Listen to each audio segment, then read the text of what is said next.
السلام علیکم دوستو، آج ہم جس کہانی کی بات کرنے جا رہے ہیں، اس انوکھی کہانی کی شروعات تب ہوئی جب ویران اٹلانٹک اوشن کے بیچوں بیچ ایک برٹش مرچنٹ شپ گزر رہی تھی۔ اس کے کیپٹن کا دھیان بہت دور کھڑی ایک شپ پر گیا جو کہ نہ تو آگے بڑھ رہی تھی اور نہ ہی ان کے کسی سگنل کا کوئی جواب دے رہی تھی۔ قریب جانے پر پتہ چلا کہ یہ شپ ویران سمندر میں بس سمندر کی لہروں کے سہارے ویران کھڑی تھی۔ حیرت کی بات تو یہ ہے کہ اس شپ میں کرو کا سارا ساز و سامان، کھانا پینا اور کارگو محفوظ تھا۔ اگر وہاں پہ کچھ نہیں تھا تو وہ تھا وہاں کا کرو، جو کہ بنا کسی نشانات کے غائب ہو چکا تھا۔ یہ ہے میری سیلیسٹ کی ایک ایسی داستان جس نے پچھلے 150 سالوں سے ہسٹورینز کو پریشان کر رکھا ہے، ایک ایسا راز جسے سمندر کے علاوہ کوئی نہیں جانتا۔ دوستو، سال 1861 میں اس جہاز کو کینیڈا میں تیار کیا گیا۔ اس وقت اس کا نام ایمیزون رکھا گیا۔ اپنے شروعاتی دور میں ہی یہ شپ چھوٹے موٹے حادثوں کا شکار ہوئی تھی اور یہی وجہ تھی کہ یہ شپ حادثوں کے معاملے میں کافی مشہور تھی، لیکن ابھی تک اس نے کوئی بڑا حادثہ فیس نہیں کیا تھا۔ وقت کے ساتھ ساتھ یہ اپنی اونرشپ بدلتے بدلتے جب کیپٹن بینجامن برگس کے پاس آئی تب اس کا نام میری سیلیسٹ رکھا گیا تھا۔ یہ نیو یارک میں 7 نومبر 1872 کا ایک خوشگوار دن تھا۔ میری سیلیسٹ نامی یہ شپ سمندر کے کنارے کھڑی تھی اور اس پر سامان لوڈ کیا جا رہا تھا۔ میری سیلیسٹ میں ایتھنول کے 1700 بیرلز لوڈ کیے گئے، جو کہ پینے والا الکوہل نہیں بلکہ انڈسٹریل لیول کا الکوہل ہوتا ہے۔ اس شپ کو یہ سارے بیرل نیو یارک سے اٹلی کے شہر جنوا تک بذریعہ اٹلانٹک اوشن کے راستے لے جانے تھے۔ اس شپ پہ ٹوٹل 10 لوگ سوار تھے، جن میں سے شپ کے کیپٹن بینجامن سپونر برگ، ان کی بیوی اور 2 سالہ بیٹی سمیت 7 کریو ممبر اور بھی تھے۔ یہ سفر شروع کرنے سے پہلے شپ میں کسی بھی قسم کا کوئی مسئلہ نہیں تھا اور یہ شپ بنا کسی رکاوٹ کے اپنی منزل کی طرف روانہ ہو گئی۔ یہ سفر کل ملا کے 7500 کلومیٹر لمبا تھا اور ان دنوں میں نارملی اتنا سفر کرنے کے لیے کئی دن نہیں بلکہ کئی ہفتے لگ جاتے تھے۔ دھیان رہے کہ اس دور میں جی پی ایس یا کمیونیکیشن ڈیوائسز نہیں ہوتی تھی جس سے کیپٹن کے ساتھ رابطہ بنایا جا سکے۔ میری سیلیسٹ کو نیو یارک سے نکلے ہوئے 3 ہفتے گزر چکے تھے اور روٹین کے مطابق اٹلی میں جنوا پورٹ پر شپ کا انتظار بڑھتا چلا جا رہا تھا، لیکن اتنا ٹائم گزرنے کے بعد تک بھی میری سیلیسٹ کا کوئی بھی اتا پتا نہیں تھا، یہاں تک کہ میری سیلیسٹ سے بعد میں نکلنے والے شپس جنوا پورٹ پر پہنچنے لگے تھے۔ گزرتے دنوں کے ساتھ پریشانی اب بڑھتی جا رہی تھی کہ آخر میری سیلیسٹ اتنے ہفتے گزر جانے کے بعد بھی اپنی منزل پر کیوں نہیں پہنچ پائی۔ میری سیلیسٹ کے روانہ ہونے کے 10 دن بعد ایک اور برٹش شپ کو اسی روٹ سے ہوتے ہوئے نیو یارک سے جبرالٹر تک جانا تھا۔ یہ شپ ڈی گراٹیا نامی ایک برٹش مرچنٹ شپ تھی جو کہ کئی ہفتوں بعد 4 دسمبر سال 1872 کو ازورز آئلینڈ کے قریب پہنچی تھی۔ یہ سمندر کا ایک ایسا حصہ ہے جہاں نیلا آسمان اور سمندر کے علاوہ کچھ نظر نہیں آتا۔ وہاں پہ اس شپ کے کیپٹن کو سمندر میں بہت دور ایک شپ کھڑی نظر آئی۔ شپ کے کپتان نے یہ نوٹس کیا کہ وہ شپ آگے نہیں بڑھ رہی بلکہ اپنی جگہ پر کھڑی ہے۔ سمندر کے ایسے حصے میں یہ منظر دیکھ کر کپتان کو شک ہوا اور انہوں نے دور سے ہی اس شپ پر کئی سگنلز بھیجے، لیکن کچھ دیر انتظار کرنے تک جب کوئی جواب نہیں آیا تو کپتان نے اس جہاز کے قریب جانے کا فیصلہ کیا۔ قریب پہنچنے پر پتا چلا کہ یہ کوئی اور نہیں بلکہ کیپٹن کے دوست کی میری سیلیسٹ شپ تھی، جسے نیو یارک سے نکلے ہوئے اب پورا 1 مہینہ گزر چکا تھا۔ میری سیلیسٹ جبرالٹر سے 1800 کلومیٹر دور اٹلانٹک اوشن کے بیچوں بیچ تنہا کھڑی ہوئی دکھائی دی اور اس میں کسی قسم کی کوئی حرکت نہیں تھی۔ ڈی گراٹیا نے اپنے کریو ممبرز کو میری سیلیسٹ پر چیک کرنے کے لیے بھیجا اور وہ سب یہ دیکھ کر حیران رہ گئے اس شپ پر کوئی بھی انسان موجود نہیں ہے۔ 1 مہینے پہلے جو نیو یارک سے 10 لوگوں کے ساتھ نکلی تھی، اتنے لوگ سمندر کے بیچوں بیچ آخر کہاں غائب ہو گئے؟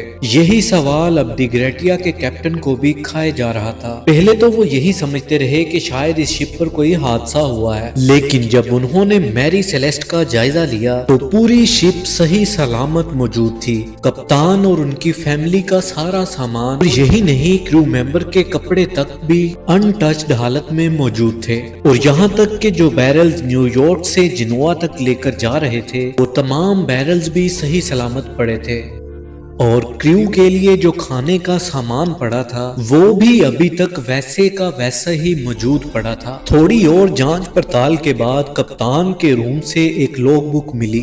پہلے کے وقتوں میں یہ لاگ بک شپ کے کپتان اپنے پاس رکھتے تھے، جس میں شپ کے ایشوز اور مینٹیننس کا لکھا جاتا تھا، اور اس بک میں میری سیلیسٹ کے کپتان نے آخری انٹری 25 نومبر کو صبح 8 بجے کی تھی، جب یہ شپ اس حالت میں پائی گئی تھی اس سے بھی 10 دن پہلے۔ اس کا مطلب یہ تھا کہ پچھلے 10 دنوں سے یہ شپ اٹلانٹک اوشن میں ویران کھڑی تھی۔ ڈی گراٹیا کے کپتان یہ سارا ماجرا دیکھ تو رہے تھے، لیکن انہیں کچھ بھی سمجھ نہیں آ رہا تھا۔ اتنے میں ان کی نظر لائف بوٹ والے سیکشن پر پڑی تو وہاں پہ ان کو لائف بوٹ نظر نہیں آئی، اور اس کا مطلب صرف ایک ہی ہو سکتا ہے کہ شپ پر ضرور کچھ نہ کچھ ہوا تھا، اور سب لوگ اپنی جان بچانے کے لیے لائف بوٹ میں کہیں بھاگے ہیں۔ کپتان کے کیبن سے نیویگیشنز کے انسٹرومنٹس بھی غائب تھے، اور ان کے کمرے میں ان کے بیڈ کے نیچے ایک تلوار بند کور میں پائی گئی، جو کہ اس بات کا ثبوت ہے کہ شپ پر کسی قسم کا کوئی حملہ نہیں ہوا، ورنہ یہ تلوار اپنے کور سے باہر ہوتی یا پھر وہاں پہ موجود ہی نہ ہوتی۔ لاگ بک کے علاوہ باقی سارے ڈاکومنٹس بھی وہیں پر موجود تھے۔ ایک اور چیز نوٹس کی گئی کہ شپ کا کیبن ہر جگہ سے گیلا تھا، اور کئی جگہوں پر 1.5-2 فٹ پانی بھی کھڑا تھا، اور یہ اتنا بھی زیادہ نہیں تھا کہ اتنی بڑی شپ کو نقصان پہنچا سکے۔ یہاں پہ آپ کو ایک امپورٹنٹ بات بتاتے چلیں کہ انٹرنیشنل سیلویج لا کے مطابق اگر کوئی بھی کسی شپ کو ریسکیو کرے گا اس کو شپ کی ویلیو کے حساب سے ریوارڈ دیا جائے گا۔ اسی لا کا فائدہ اٹھاتے ہوئے ڈی گراٹیا کے کپتان اس شپ کو اپنے ساتھ گبرالٹر تک لے کر گئے، جہاں پہ اتھارٹیز نے شپ کو تب تک اپنے پاس رکھا جب تک کورٹ کی ہیئرنگز پوری نہ ہو گئی۔ کورٹ نے اپنے طور پر کئی انویسٹیگیشنز کی، لیکن کئی ہیئرنگز کے بعد بھی کوئی ثبوت نہ مل سکا۔ کورٹ ہیئرنگز بھی جب اس معاملے کو سلجھا نہ سکیں تو لوگوں نے وہاں پر طرح طرح کی باتیں بنانا شروع کر دیں، جن میں سے کچھ لوگوں نے کہا کہ میری سیلیسٹ کے کرو کو آسمانی مخلوق لے گئی، اور کئیوں نے کہا کہ سمندر کی کسی بڑی بلا نے اس پر حملہ کر دیا ہوگا۔ ان سب من گھڑت کہانیوں میں ایک بات سچی تھی کہ میری سیلیسٹ جب سے بنی تھی اس کے ساتھ تب سے ہی حادثات ہوتے آ رہے ہیں۔ ایک بار یہ کسی دوسری شپ سے ٹکرائی اور معمولی ٹکر سے ہی دوسری شپ ڈوب گئی، اور پھر جب میری سیلیسٹ کو ریپیئر کرنے کے لیے ایک پورٹ پر لے جایا گیا تو اس پورٹ پہ پہلے ہی آگ لگ گئی۔ ایک دفعہ تو سفر پر جانے سے پہلے ہی میری سیلیسٹ شپ کے کپتان کی اچانک طبیعت خراب ہوئی اور وہ چل بسا۔ ان سبھی وجوہات کی وجہ سے لوگ یہ ماننے لگے کہ اس شپ پر جنات اور آتماؤں کا سایہ ہے، اور یہی وہ وجہ ہے کہ اس کے ساتھ یہ لیٹسٹ حادثہ ہوا ہے، اور تب سے لے کر میری سیلیسٹ شپ کو گوسٹ شپ کا ٹائٹل دیا گیا۔ پر اس دن اصل میں ہوا کیا تھا، اس سب کے بارے میں کچھ تھیوریز ہیں، ایک ایک کر کے ان سبھی تھیوریز پر نظر ڈالتے ہیں۔ سب سے پہلی تھیوری غداری کے بارے میں ہے۔ کئی لوگوں کا یہ ماننا ہے کہ ڈی گراٹیا شپ کے کپتان نے میری سیلیسٹ کے سارے کریو ممبرز کو مار کر سیلویج لا کا ریوارڈ پانے کے لیے یہ سب ڈرامہ رچا ہے۔ پر دوسری طرف سوچنے کی بات تو یہ ہے، اگر کچھ ایسا ہوا ہوتا تو شپ پر کہیں نہ کہیں خون کے نشانات ہوتے۔ اب یا تو ڈی گراٹیا نے پیچھے کوئی سراغ نہیں چھوڑا اور سارے نشانات مٹا ڈالے، یا پھر یہ تھیوری ہی غلط ہے۔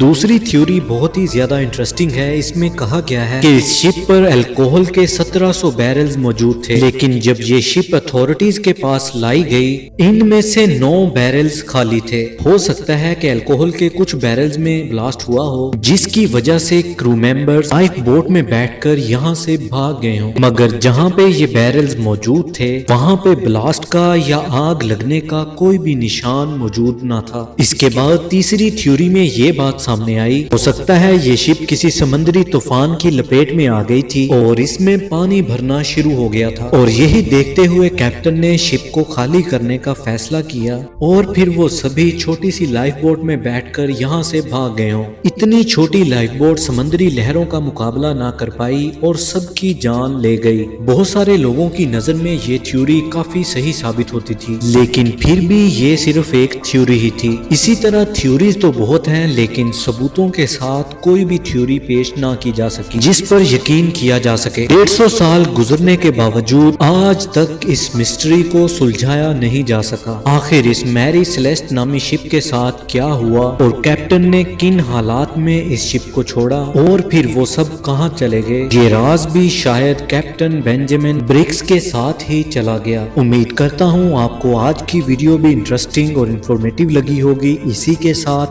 مجھے دیجیے اجازت، اپنا بہت سارا خیال رکھیے گا۔ Good bye.